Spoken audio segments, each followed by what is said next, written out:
각종 채소 작물이 꽃이 피고 수정을 하고 착과될 때 사용하면 좋은 식물 영양제가 어떤 것이 있을까요? 오늘 그 내용에 대해서 설명드리겠습니다. 안녕하세요. 한스현TV입니다.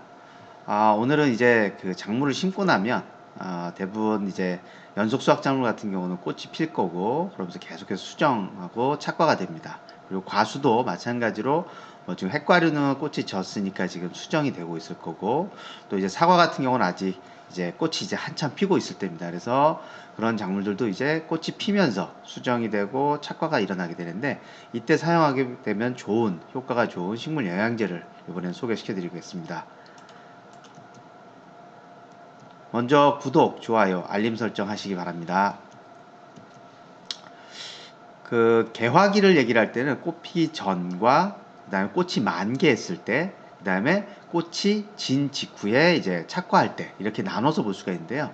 꽃 피기 전에 개화 전에 식물 영양제를 사용한다면 어떤 게 좋을까 봤을 때, 개화 전에는 꽃가루관을 튼튼하게 해주는, 가장 중요한 것이 수정이 제대로 이루어지려면 꽃가루관이 튼튼해야 됩니다. 그래서 보통 암술과 수술, 꽃이 많이 피는 뭐 이런 것에는 관심이 많으시지만, 실제 수정이 일어나는 그 화분이 들어가서 꽃가루관으로 들어가는 그 꽃가루관을 튼튼하게 해주는 역할을 하는 그런 영양제가 있으면 도움이 되는데요. 꽃가루관은 기본적으로 당이라든가 글루타믹산, 프롤린과 같은 이런 특수한 아미노산이 그 꽃가루관을 튼튼하게 만드는데, 꽃가루관의 그 생장과 그 튼튼하게 만드는데 관여합니다. 그래서 이 당분이 많이 들어있는 당분이라고 하면 폴리사카라이드라든가 여러 가지 그런 당분이 들어가 있는 성분들이 있습니다. 그런 것 또는 글루타믹산이나 프롤린이 들어있는 이런 식물 영양제를 사용하시면 되는데요. 글루타믹산과 프롤린은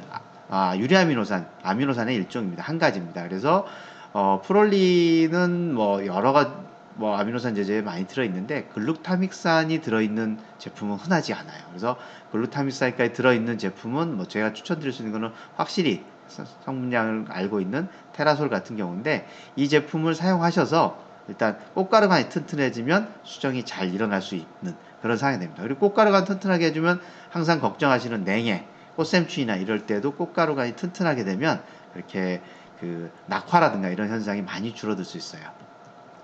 그 꽃이 한참 폈을 때 만개 시에는 대부분 벌을 방사하시기 때문에 아무것도 안 치시려고 그래요. 물도 안 뿌리고 당연히 살균 살충제도 안 뿌리십니다.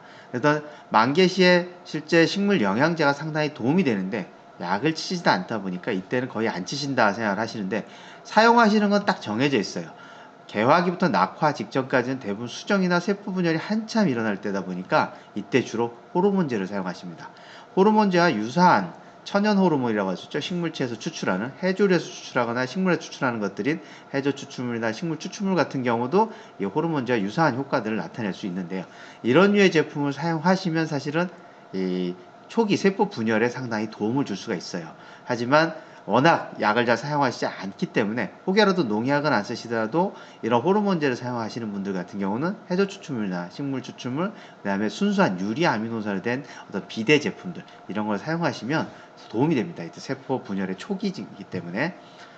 그리고 사실 아미노산류를 많이 사용하게 되면 이 수정에 관련된 수술이죠. 수술에 떨어진 꽃가루가 그것도 발화를 해줘야지만 이게 수정이 일어나는데, 꽃가루의 발화를, 화분의 발화를 촉진해주는 역할도 한다고 알려져 있습니다. 그래서 이런 류의 제품들은 한번 고려해 보실 수 있을 것 같고요.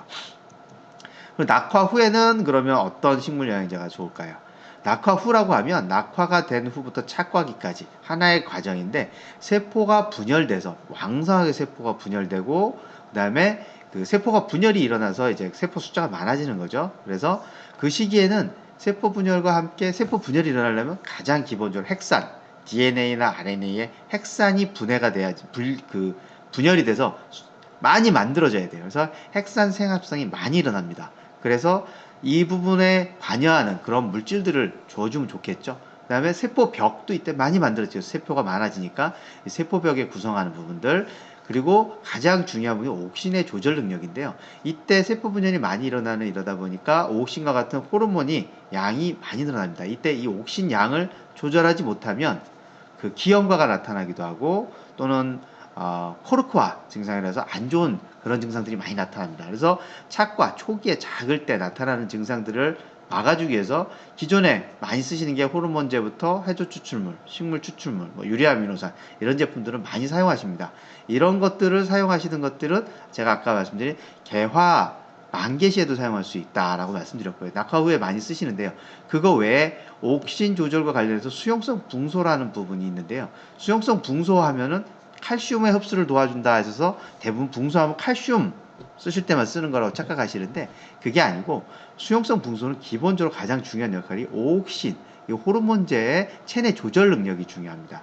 오옥신량이 많아지면 수용성 붕소가 부족하면 오옥신량이 많아져서 기형가라든가 코르크화가 된다 그랬죠. 수용성 붕소가 충분히 있어서 옥신의 양을 조절해 줘야 적절히 호르몬의 작용에 의해서 세포 분열이 일어나게 되고 그 수용성 붕소는 또한 핵산의 생합성에도 관여하고요. 그다음에 세포벽이 서로 간에 단단하게 서로 결합될 수 있도록 해주는 역할도 해요. 그래서 상당히 큰 역할을 하는데 요 착과기 낙화부터 착과기에 사용하시면 도움이 되고요. 하지만 얼마나 써야 될지 정확하게 모르기 때문에 저희는 이 테라솔이라는 제품을 추천하는데 이 제품에는 수용성 붕소 4.8% 들어있어요. 그래서 그 양이면 이 오옥신 조절과 이 초기에 착과에 도움될 수 있게 충분한 양이다라고 해서 개발된 제품입니다. 물론 아미노산이 20% 이상 들어있는 고농도의 제품이면서 수용성 붕소와 함께 들어있다는 거고요.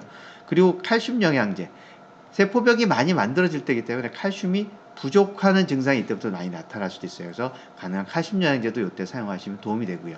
그 다음에 이 핵산을 만든다든가 세포벽을 만드는 세포 분열 과정 중에는 상당히 많은 그 효소들이 관여하게 되는데 그 효소의 필수적인 것들이 또 많은 미량 요소들입니다. 그래서 미량 요소를 다량 함유하고 있는 종합 식물 영양제라고 저희가 많이 추천하는 아미노 마이너 같은 경우도 이때 사용해 주시면 큰 도움이 되실 수 있습니다.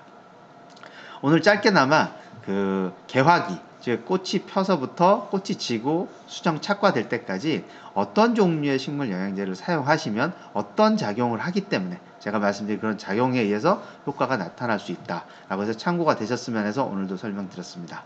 감사합니다.